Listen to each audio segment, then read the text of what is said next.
And up next, CityNet 30 takes you downtown for the weekly luncheon meeting of the City Club of Portland. Live weekly coverage of City Club is produced through the facilities of Portland Cable Access. Now we join the City Club for this week's program.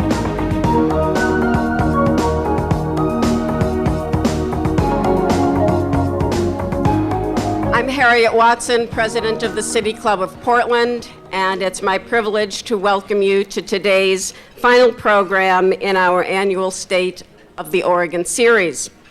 Today we focus on the future of our children with Governor Kitzhaber and his Oregon Children's Plan. Next Friday, please join us for a regional perspective on the potential effects of Measure 7 with Metro's Executive Director, Mike Burton. It will also be here at the MAC.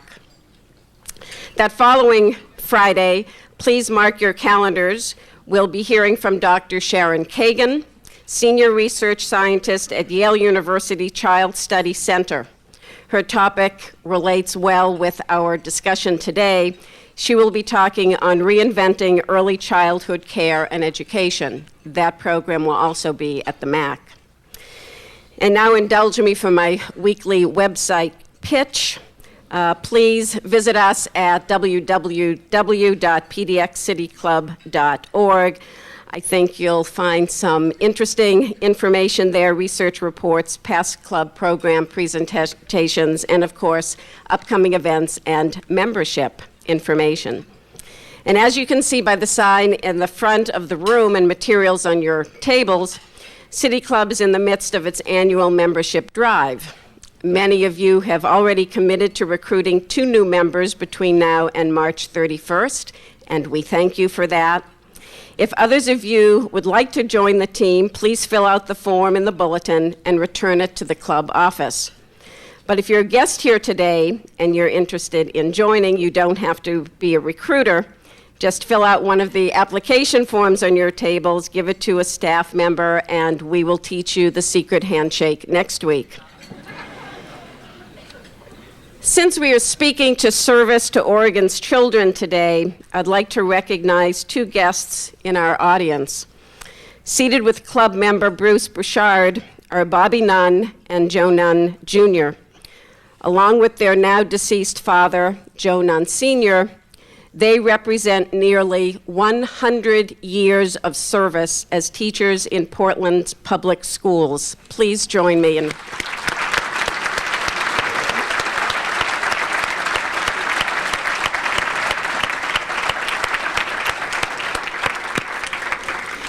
Also seated with Bruce today is Bobby Gary, President of the Gray Panthers of Oregon. Welcome to all of you.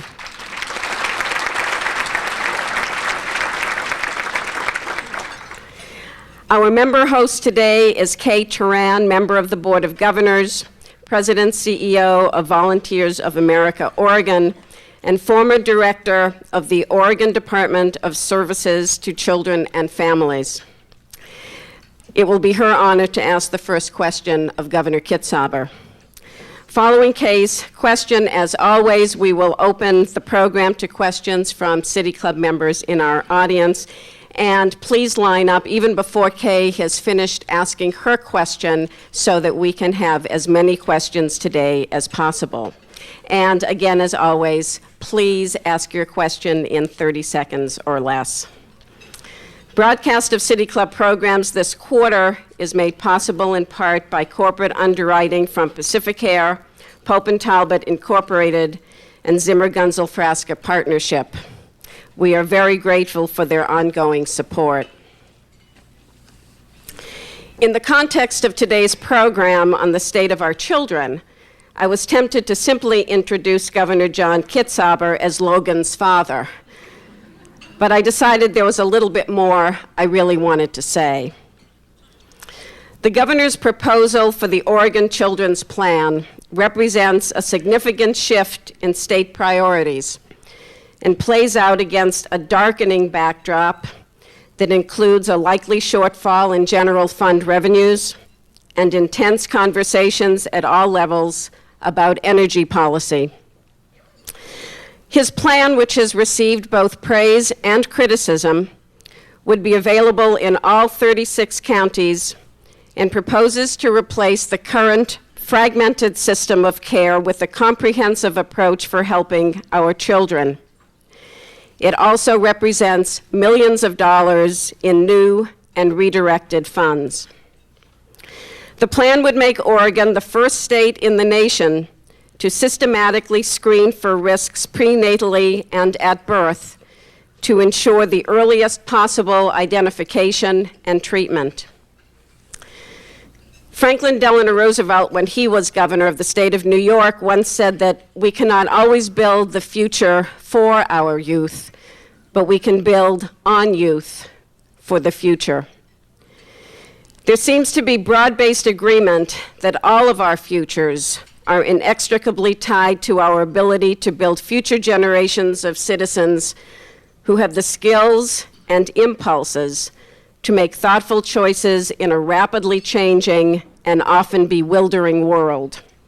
The health and well-being of a free democratic society demands nothing less of us. But the governor's proposal is also about tough choices and trade-offs, which he will address today. Governor Kitzhaber.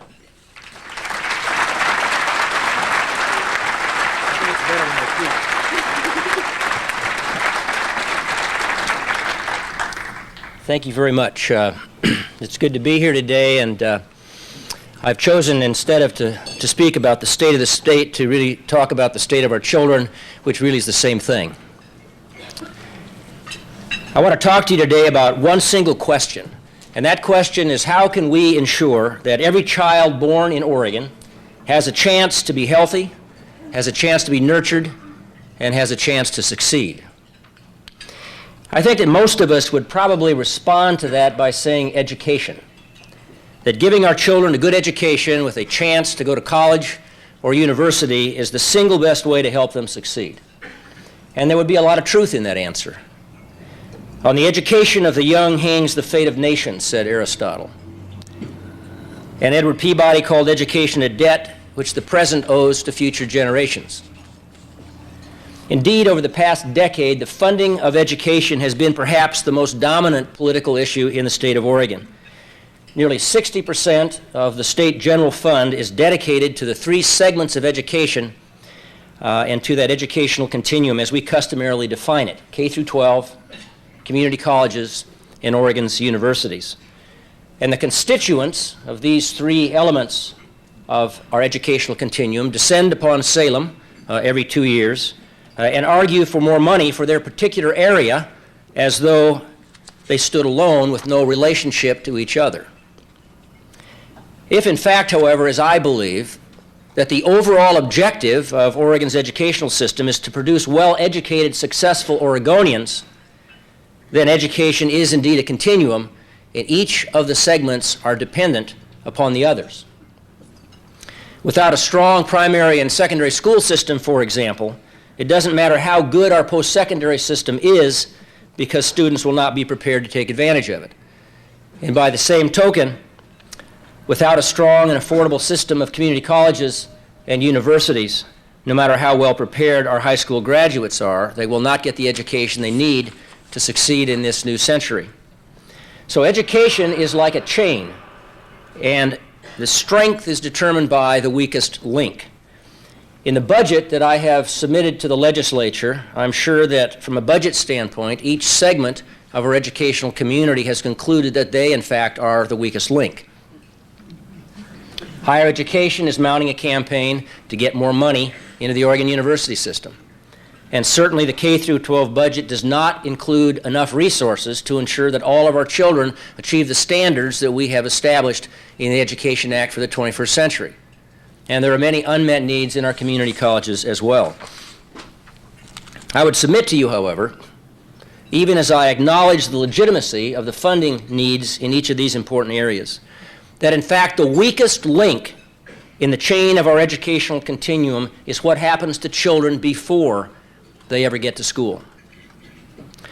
The Oregon Children's Plan, which I have proposed this session, is an effort to strengthen that link and may well be the single most important element in the $12 billion budget that I have proposed to the legislature.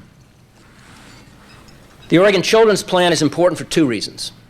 First, it gives our children the foundation to succeed, and it gives, I think, real substance to the often used phrases, let's put our children first, and children are our most important resource.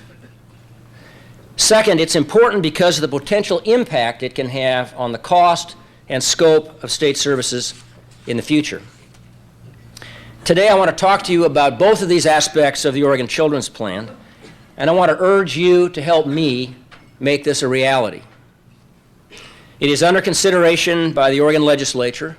It is competing for resources in a very tight budget with powerful lobbies representing education as we usually define it, public safety, human resources, and economic development. Very young children and their families do not have a lobby of this magnitude, except those of us in the room and those of us around the state of Oregon. For that reason, your help, the support of some of Oregon's most thoughtful and influential citizens, can make a difference between whether we embark on this new course or whether we settle for what we have now, a society that puts our children needlessly at risk. To understand the challenge before us, let me give you a budget context for the Oregon Children's Plan. 10 years after the passage of Ballot Measure 5, we are at the end of an era. 10 years after the passage of Ballot Measure 5. During the 1990s, the state of Oregon assumed the major funding responsibility for primary and secondary education.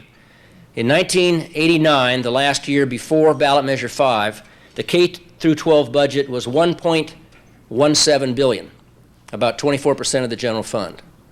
Today, it's $5.2 billion, or 43% of the general fund.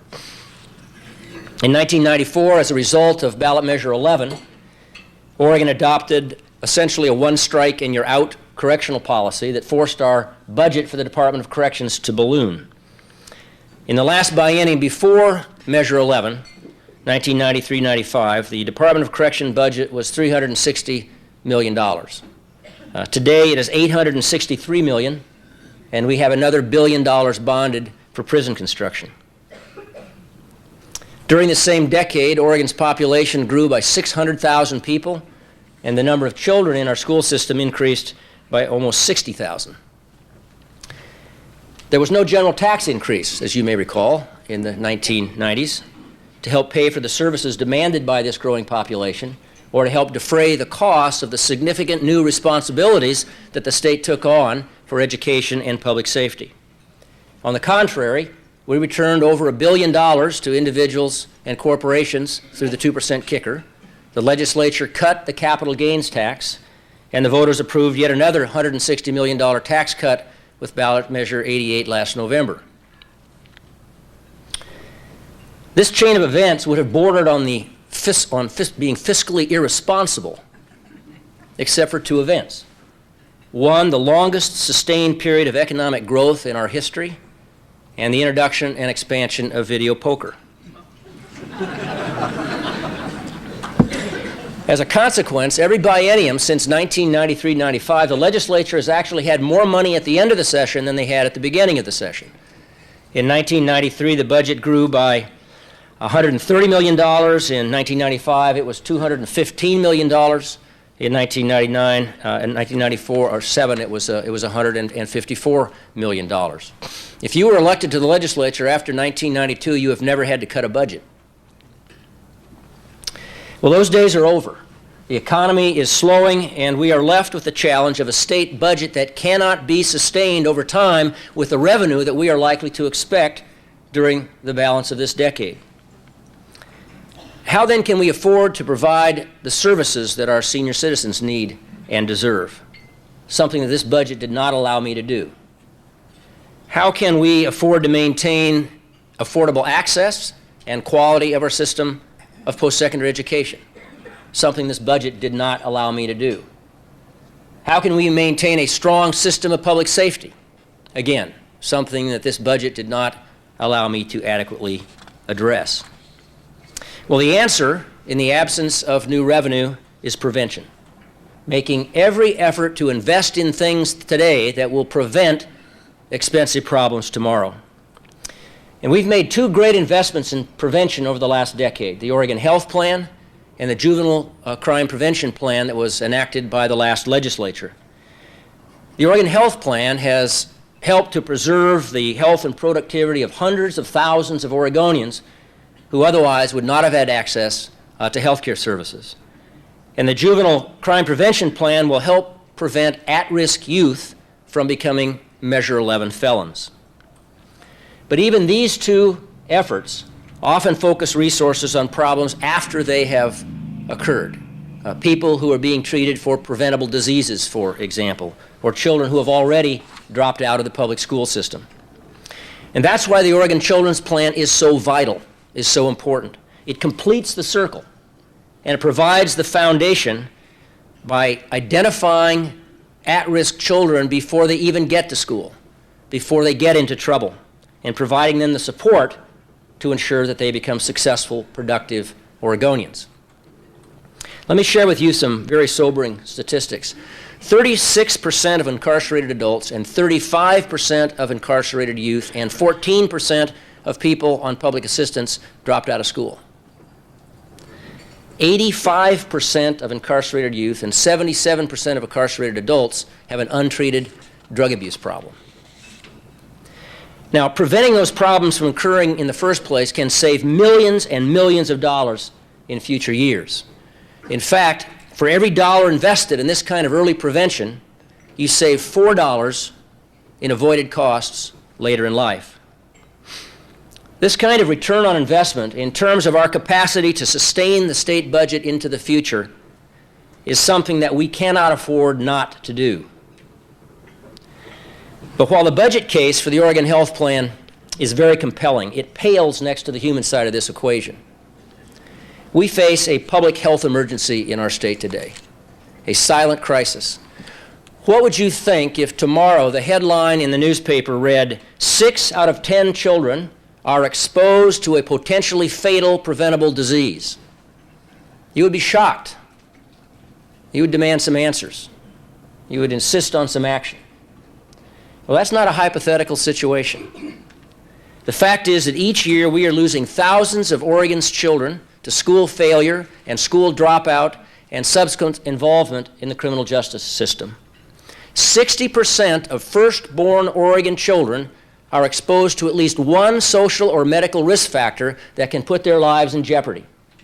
Over 40% of our children reach school unable to fully participate in the learning experience because of exposure to these same risk factors. If there was a disease that affected this many children, we would call it an epidemic. And we would muster our resources as a state and as a society, and we would intervene aggressively. There would be no question about it. Well, this is an epidemic. And its course is just as deadly, sure, although not from an infectious agent, but from drugs and alcohol and violence, and increasingly from our own neglect and our own indifference. Let me tell you a tale of two children. These are stories that are true. They happened right here in our state, and I have only changed the names to protect the identity of the individuals. Susan was born into an abusive family. She was sexually and physically abused by her alcoholic father, and she eventually fled to the streets of Portland.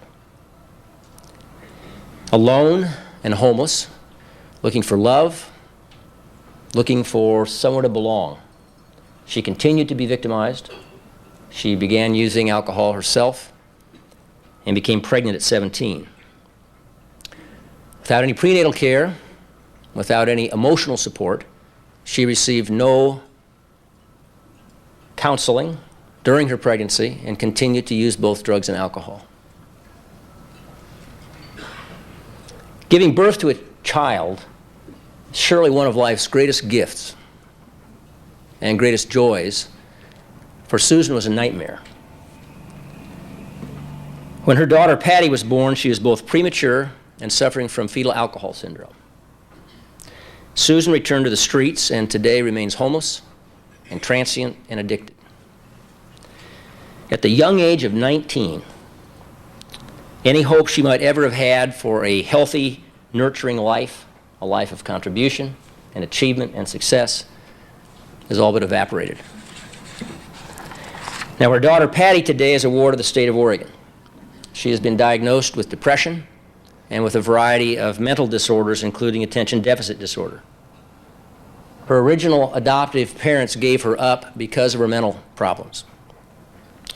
She has had 26 different foster placements until she was finally admitted in a residential mental facility where she now lives. All of this happened before her 10th birthday.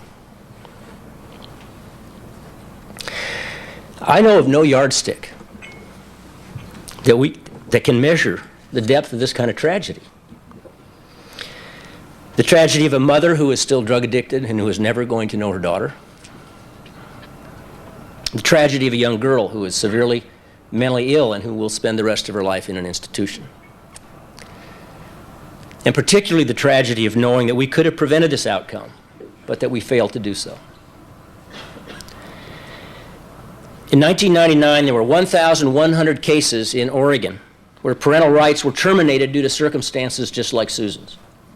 In 1999, 18 Oregon children died because of parental abuse and neglect. This year will be no different unless we take it upon ourselves to act. Now, contrast Susan's story with that of Melissa, a single mother with twins at the age of 17.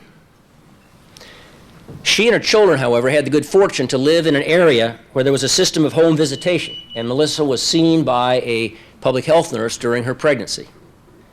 Nonetheless, she had little contact with the father and limited resources, and so she still had a real uphill struggle. Melissa's twins were born early, and one of them, too, was with a very low birth weight, making a stressful situation even more difficult.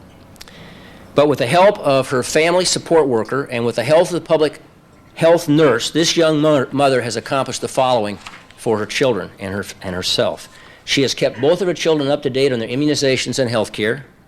She has been reading to them since they were very young. She has stayed in contact with the public health nurse because of her child's low birth weight problems. She's been enrolled in the Oregon Health Plan and has been put in contact with the Women, Infant, and Children Nutrition Program. She's returned to school to get her high school diploma. She's exploring career options with her local community college. She's obtained her driver's license, and with the help of child support enforcement, she is now receiving child support from the father. In short, her children are healthy and well cared for, and she is on the road to making a life for herself and for her family. So the Oregon Children's Plan, in a sentence, is an effort to turn stories like Susan's into stories like Melissa's. The fact is, we know who these children are long before they veer off the road to success. There is an easily identifiable set of risk factors that has a very close correlation with school dropout and involvement in the juvenile justice system later in life. These are factors that occur in the home. Parents who live below the federal poverty level, parents who have a substance abuse problem, or a history of incarceration in the criminal justice system, or a history of domestic violence, single-parent households, and teenage parents. And what's more important, we know the kinds of services and supports that have been proven to be effective in turning these children and their families around and putting them on the road to success. To quote the Citizens Crime Commission Kids Report, which came out in June of 2000, we cannot afford to ignore programs and policies proven to work in reducing juvenile delinquency. The resources for these programs must be found. We must no longer give lip service to making children a priority. We must literally put our money where our mouth is. That is exactly what the Oregon Children's Plan is designed to do. It is a $66 million effort, $28 million in new resources, and $38 redirected from other programs to screen all first births in Oregon for the risks that can negatively affect a child's life. Children that screen positively for one or more of these risks will be offered in-home and out-of-home services. Now, although this program is voluntary, an early pilot model of the Oregon Children's Plan demonstrated that over 93% of families elected to participate. This is a very comprehensive and a very coordinated program that involves prenatal and at-birth screening, community-based programs, home visits, in-home supports, substance abuse and mental health treatment for the children and the families, if that is necessary, relief nurseries, parent training, other supports for parents, and early learning opportunities like Oregon pre-kindergarten program, which we will expand to include 60% of the eligible children by the end of next biennium. This represents a very significant shift in state priorities from after-the-fact intervention to front-end diagnosis and prevention and treatment. And it is an important shift, and it is one that we simply must make, both because of the human consequences of failing to invest in these young citizens, but also because of the fiscal reality we face. But it is a shift that is not going to come easily. Fiscal limits mean that priorities must be set, and my proposed budget includes cuts in other areas that carry with them very real human consequences. Cuts in programs to senior services, cuts in public safety, cuts in higher education. But I'm willing to defend these choices on the belief that putting an emphasis on prevention reflects a higher priority than spending more to mitigate problems after they have taken place. And that is particularly true in a tight fiscal situation that we face today.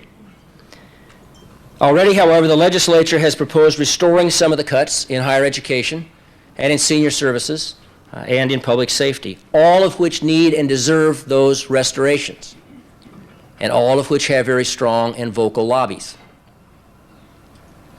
And part of the plan to finance these restorations includes cutting 20% from the Oregon Children's Plan. Where is the lobby for these young children? Let me put this into perspective. The K through 12 budget is 43% of the general fund. Public safety, 11%. Higher education, over 7%. Programs for seniors, over 4%. The proposed budget for the Oregon Children's Plan is about 1/2 of 1% of the general fund. 1/2 of 1%. And I'm only proposing to screen all first births in Oregon, which account for only 18,000 of the 44,000 births that occur in Oregon every year. If our children are, in fact, our most valuable resources, we should be demanding full funding for every birth in Oregon and insisting that every child born in this state has the opportunity to receive these kinds of proven services and supports.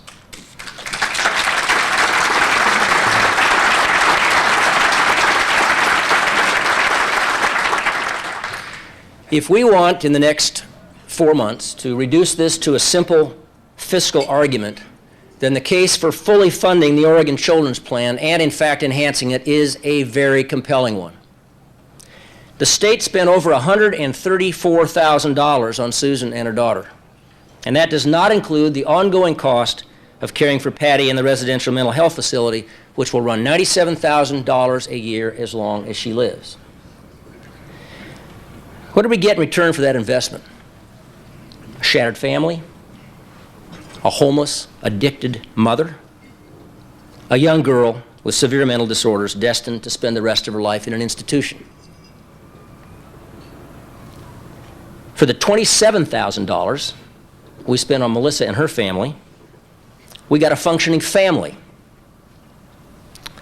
We got a mother working to get an education, and 2 children who are healthy and nurtured and have a chance for happy, successful lives. No contest.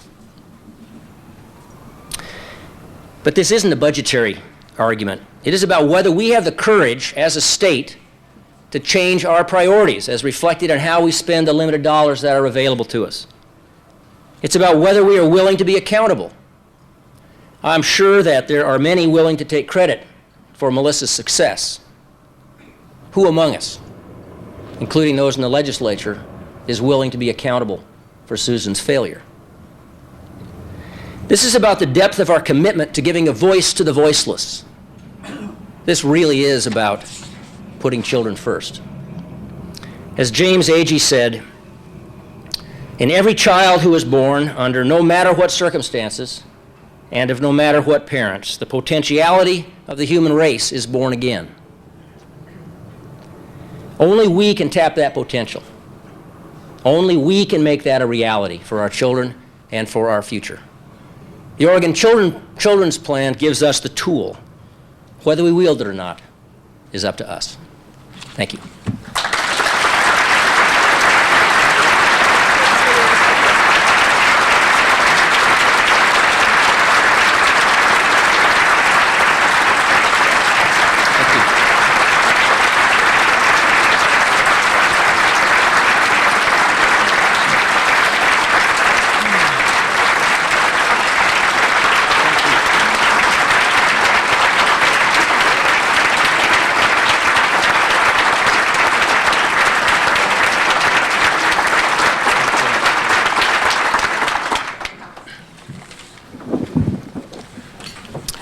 Thank you very much, Governor, for your presentation and the Oregon Children's Plan.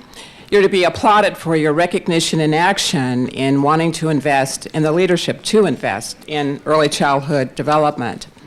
Given the reality of a tight budget, what recommendations would you make to local government, local communities, families, and neighborhoods to address the real needs of adolescents and juvenile crime?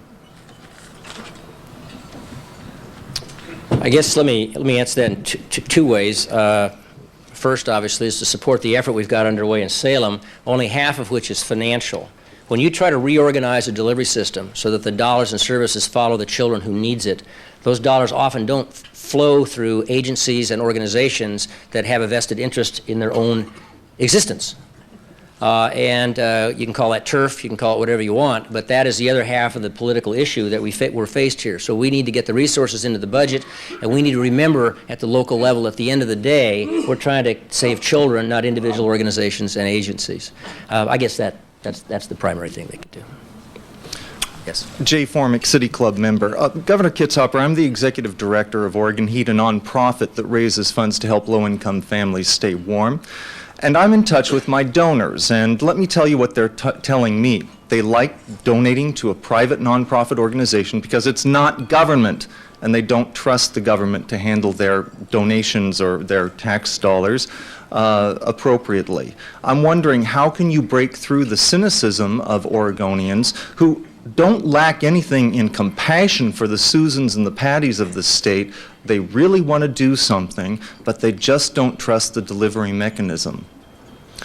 Let me try to answer that with a medical analogy. I think what's happened in Oregon and around the country in terms of political leadership is that people increasingly look to the government and political leaders to solve problems. They may not trust them, but they look to them for solving problems. And let me give you a medical analogy. If you come to me with pneumonia and I give you penicillin, you get better. You didn't have to really do anything. You came to me, the locus and responsible for the action was on the physician. I think that's the way government operates today. A second situation is you've got heart disease, and you can come to me and I can give you something for your blood pressure medication, but if you don't stop smoking and exercise and lose weight, you're not going to get better. So it's a shared responsibility between you and me. The third situation is you have terminal cancer, where the problem isn't the cancer, that's the condition, because you can't change it. So the question is, how do you take the existing condition and work through it?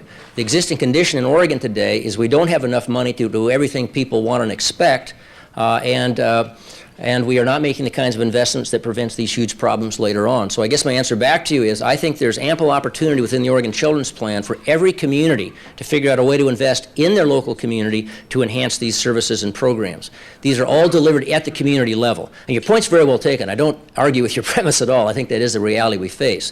But I think if we want to take care of young children and if we want to have a robust future that has healthy, productive citizens, then it is not just about the government at all. It is about people in the community owning these children who are their neighbors and their friends and members of their city.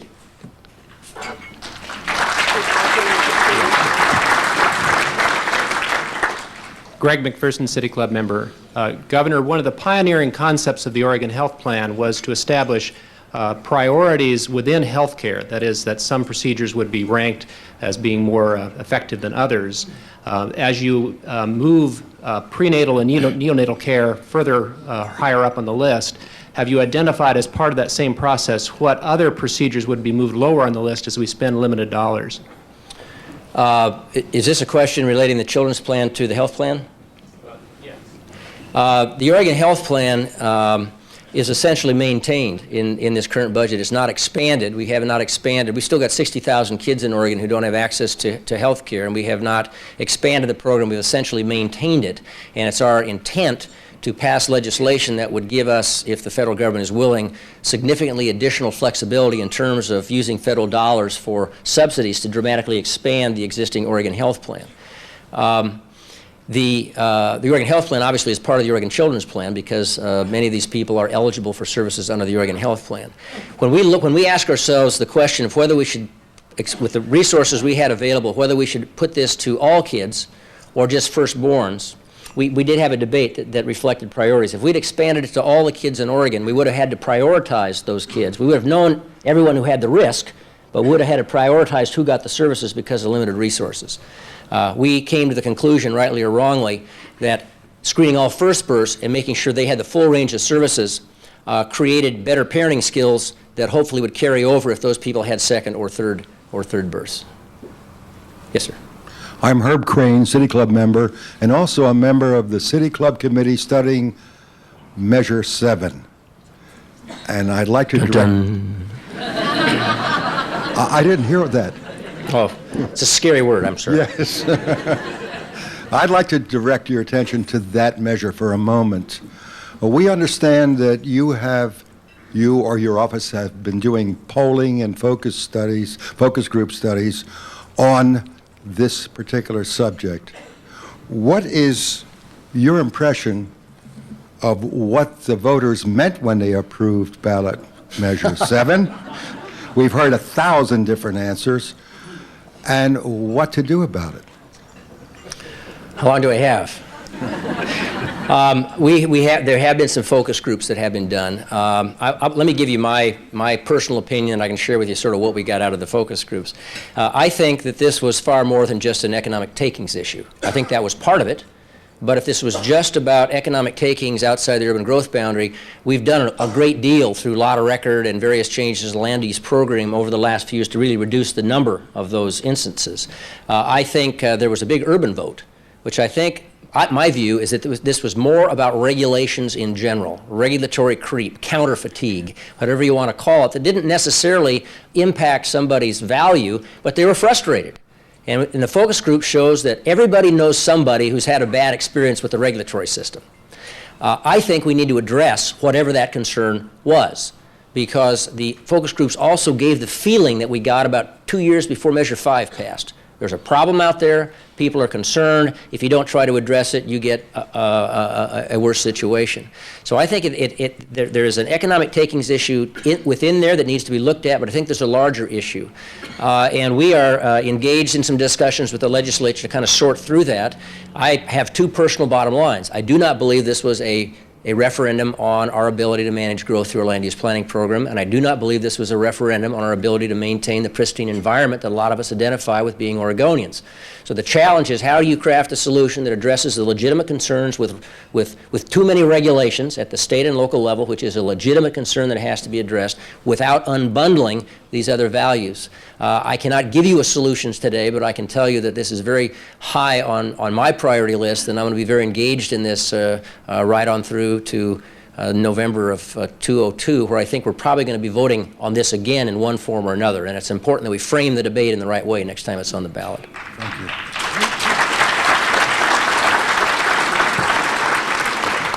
Elaine Kogan, Governor, you've made a very eloquent statement for your program, and I think there's probably not a dry eye in the House and no one who would say that this isn't a wonderful idea and probably long in coming.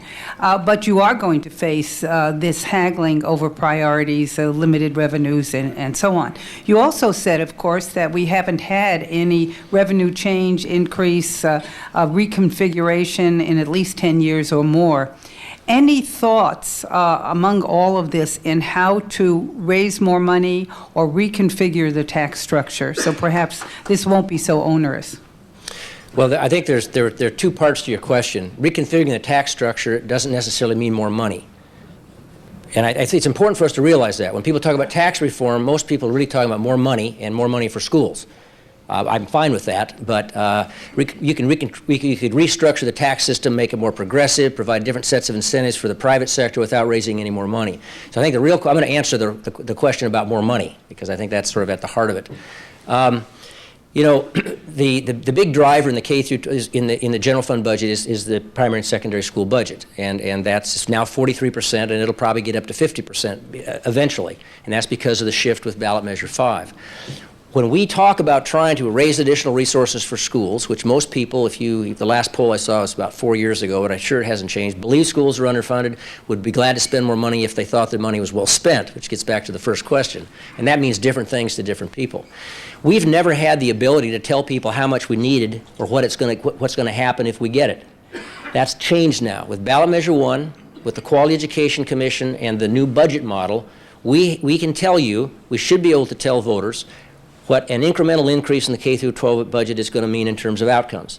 I have a $220 million package within the K through 12 budget that is targeted to get 90% of our students to reading benchmark in 3rd and 5th grades within 4 years. So what this budget model does is it gives you a context for the school funding debate, and we will be back into it, because the roll-up cost on ballot measure 88 is about half a billion dollars in the next biennium.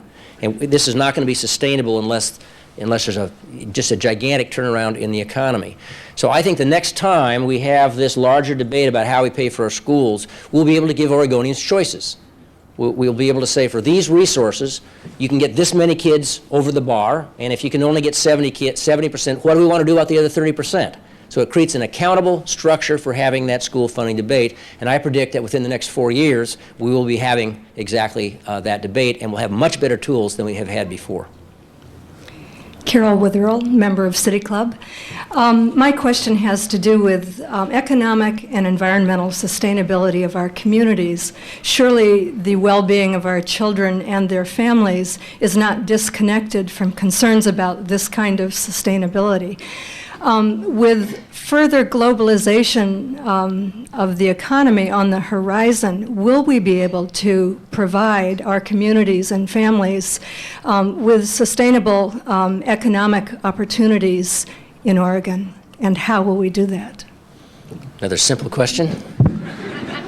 It's a very good question, however, and I think that it really gets back to the comment I made about the need to kind of change our governance structure a bit, and I can probably give you the best answer through an analogy again. Let me take Wallowa County, Northeast Oregon, where you've got very sick forests in eastern Oregon and the Intermountain West due to high grading the big trees, the environmental community not wanting anyone to go into those forests and do any thinning, and the suppression of wildfire by federal forest policy. So you got a situation where you got sick forests, a sick environment, down timber industry, and local communities that are dying on the vine. Traditionally, these economic interests and these environmental interests and these community interests have been viewed as separate competing entities. So you create and frame the debate as a zero-sum debate where you always have a winner and a loser. And if the environmental community wins, the timber industry and the community loses, and they go to court. And if the environmental community loses, they go to court. So you don't have a stable solution with any buy-in or ownership. Well, what we've done in the last 5 years over there is got everyone at the table and said, look, no one's being served by the current paradigm. How can we change it? And we put together a group of scientists, very respectable scientists, who concluded that having a healthy forest ecosystem is the common entity from which all of these other values flow. And they determined that the way to do that is you got to go in and actively manage the forest. You got to get the fuel load out. You've got to restore riparian areas. You've got to obliterate old logging roads. You've got to thin these thick, dense stands. Well, in the process of thinning the stands, you've got to have local mills, and you have to have local mill capacity. So when they go in to make the forest healthy, they produce fiber that goes to the local community mills and sustains the job base. So you've got a situation where there's an overlap between the economic and the community and the environmental interests. To me, that's the area of sustainability. That's the area where all the threads of a quality of life come together.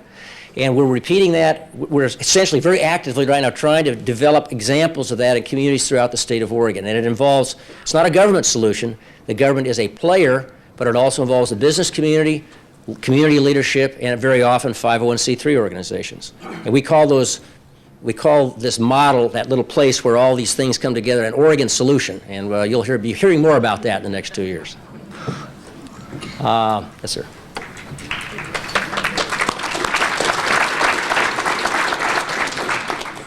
Walt Roberts, City Club member. I am going to give you a chance to keep going on this sustainability dimension. My observation about your initiative with children is that it's very upstream thinking. I'm very impressed by that the attention and investment in young people at the very early age, it's $1 invested, $4 saved. Two things. Were there other places in the social system where that kind of intervention gives that kind of return on investment? I think about the father who's an alcoholic, who abused the daughter, who turned out to be Susan. And where's that investment? And then connected to that is, that's really what you're talking about is the social dimension of sustainability when you intervene with kids that way. So about what you're thinking about in sustainability in general, the social dimension of that, and could you point to other places that we might be able to intervene that gives us that kind of return? Well, clearly on the social side of this, you get the biggest return with kids before and in the few years after birth.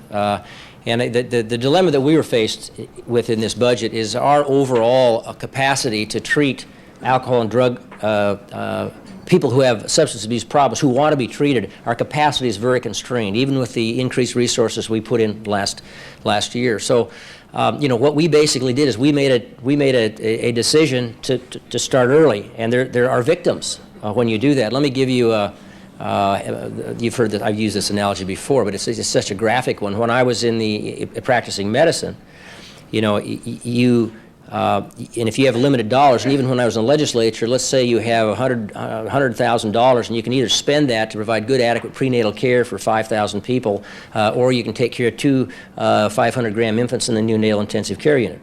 Well, the political and emotional imperative is going to drive that money into the hospital every time. Just like when crime goes up, we don't spend on kids on the front end, we build more prisons. And that's just how, and that's why I mentioned the lobby groups. They're not bad folks, they're my friends, or they used to be my friends, I should. But the challenge is turning the ship. If you had unlimited resources, you'd do both. We don't. So we have to make a really tough decision, and it's no tougher than the decisions that we made 10 years ago in the Oregon Health Plan about funding a transplant program at the expense of 200,000 people who didn't have access to any health care at all.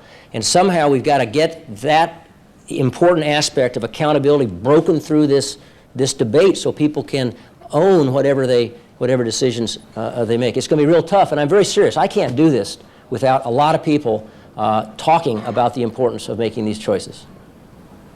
Thank you. Shifting subjects to transportation. Thank you, Governor. Ray Polani, I think transportation has a definite connection to this sustainability. We cannot sustain more automobiles than people in the state of Oregon, and that's what we have and have had since March of 1989.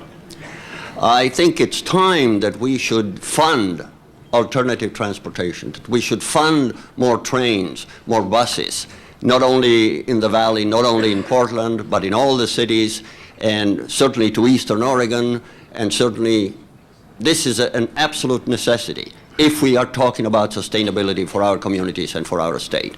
Limited resources, this is the time to do it.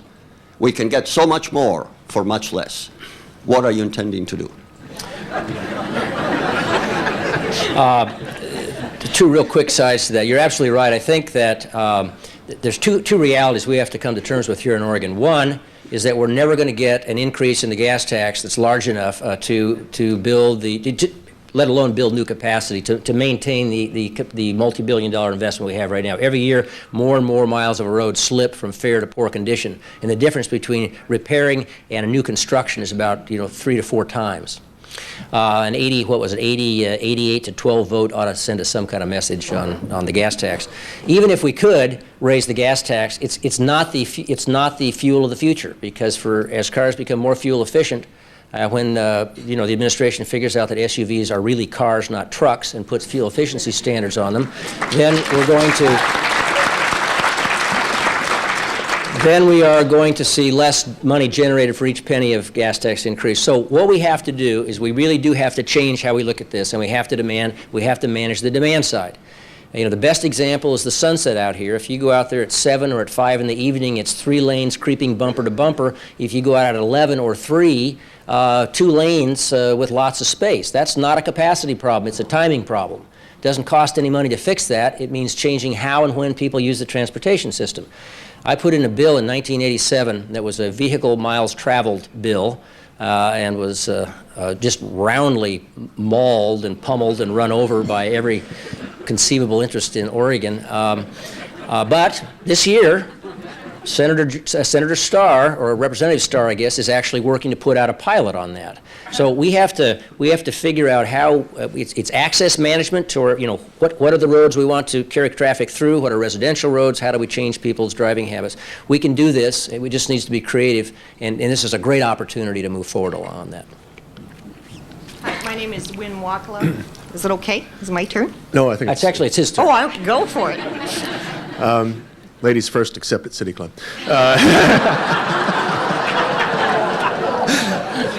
Excuse me, I'm Paul Milius, and I'm a City Club member. Governor, in addressing this, I'd like to differentiate between use and abuse, the way we do with alcohol in terms of drugs. The police state model that we currently follow nationwide for addressing the use of drugs that can or cannot be regarded as harmful, is directly responsible for, among other things, the rate of incarceration we now have in this state and across the country. And I don't know if anybody's keeping statistics, but I strongly suspect a good deal of the family breakup and economic problems result of people being arrested and or put in jail. Even if they're not put in jail, they face significant expense to get themselves out of jail or keep themselves out of jail. If you could change the way we go about looking at and treating drug abuse in this society and redirect the resources, what would you do? Well, I would, first of all, I would not legalize drugs. I think there's sort of 3 positions on this. One is the police state that you mentioned. That would be the analog. Remember when President Bush the Senior created Mr. Bennett as the drug czar, and they were going to go after the source of the drugs. That's one side of it. The other side is, legalizing the drugs, which doesn't at all address the disintegration of families that occur just because of the drug use itself and the lack of productivity. And then there's recognizing that this is a community problem, and the problem exists in people's communities and in people's homes. And that's really, I guess, what we were trying to do with the Oregon Children's Plan. So if I could redirect the resources, and in fact I have redirected some of those resources. We just talked to the Oregon State Police, some of who are supposed to be guarding me today, and I'm a little nervous about cutting the cuts that we made in their budget. But I would redirect those resources into this kind of front-end intervention. I'd make sure that every child born in Oregon and every family had the opportunity, if they chose, to have those risk factors identified, to give them the opportunity to have that substance abuse treatment on the front end and give them the supports and parenting that they need, because you're going to, eventually, these kids are going to grow up and we're going to get older. This really is trying to create a healthy, functioning generation to move in after us. That's what I do, and actually, if you look at the budget, that's the shift in priorities that you see in this budget, an effort to do exactly that.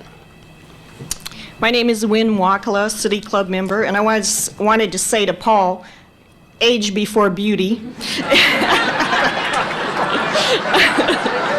And I'm going to, before you answer, I'm just going to be able to take these. I've been informed these would be the last 3 questions. Is that correct? Yes. All right. I also wanted to thank you. I'm from Powers, and I know you're the only person in the whole room who knows where Powers is. I know exactly where Powers is. So thank you for being concerned about the small timber towns. My question is, and I think you may have already addressed this somewhat, with child abuse. And I know I work in a law enforcement agency currently, and I happen to sit right in the child abuse part of the detective division, even though I'm not a detective. And the things I overhear on the phone where they're interviewing people are pretty gross. There's a lot of sick people out there, and this is happening to kids that aren't even in school yet. Will your program put any kind of concentration or extra money in helping kids who are abused? Well, it's almost one and the same. If you look at, child abuse is like, it's almost like an inherited circumstance. Kids who are abused and come from abusive homes are dramatically more likely to abuse again. It's sort of a learned behavior, and it's also an environment that creates kids who don't have the appropriate way to play out their the frustrations of growing up and being a human being in the 21st century. So really, one of the main risk factors for at-risk kids is an abusive family. So we're directly in the process of doing this. If we could actually do this for every child, you would have a way, I think, to get in front of a lot of the domestic violence that occurs in the state of Oregon. Carolyn Timmerman, City Club member. I was wondering why we're not privatizing our services for the federal or even road construction. Would this not free up funds for what I consider the three priorities, which would be education, health, and safety? Privatizing highway construction? And prisons. We actually did a study on privatizing the prison system. I think it was last year. They have some private prisons in Texas. They're not as full as they were a few weeks ago. I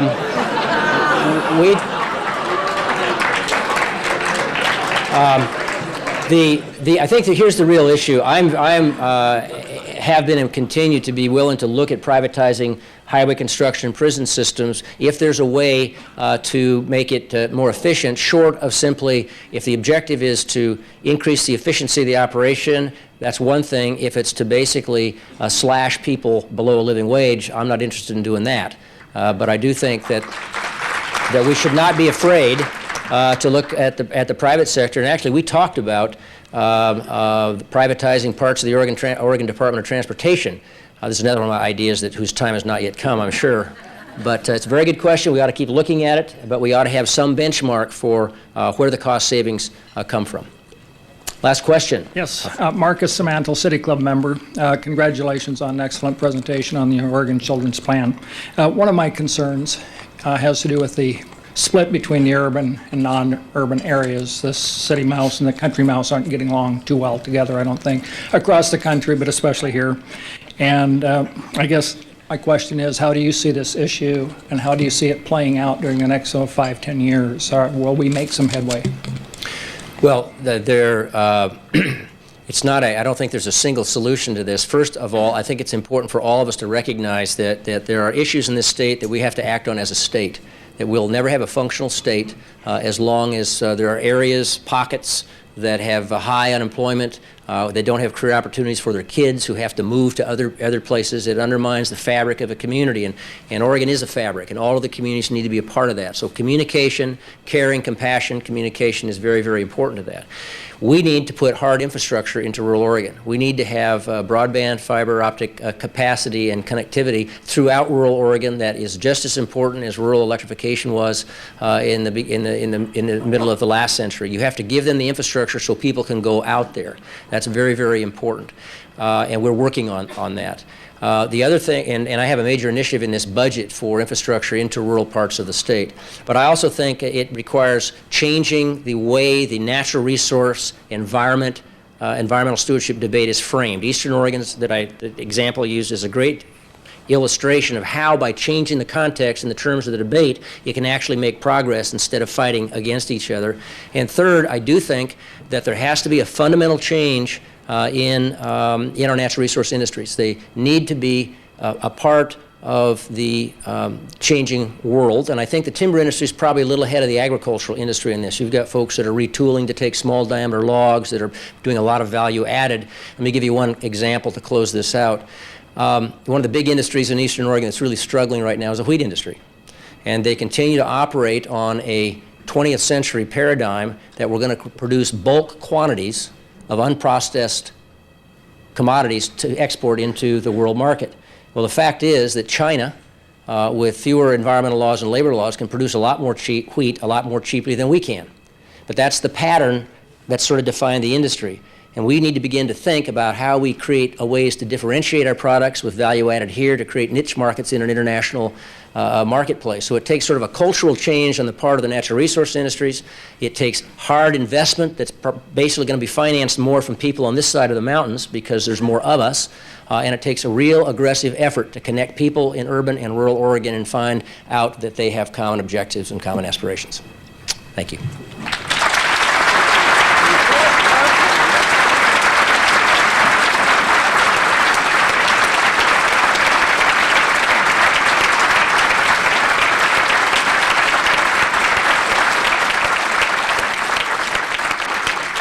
Thank you, Governor Kitzhaber, for sharing your thoughts and your time with us today. I would be remiss if I didn't make note that Logan's mother is also with us here today. Thank you, Sharon Kitzhaber.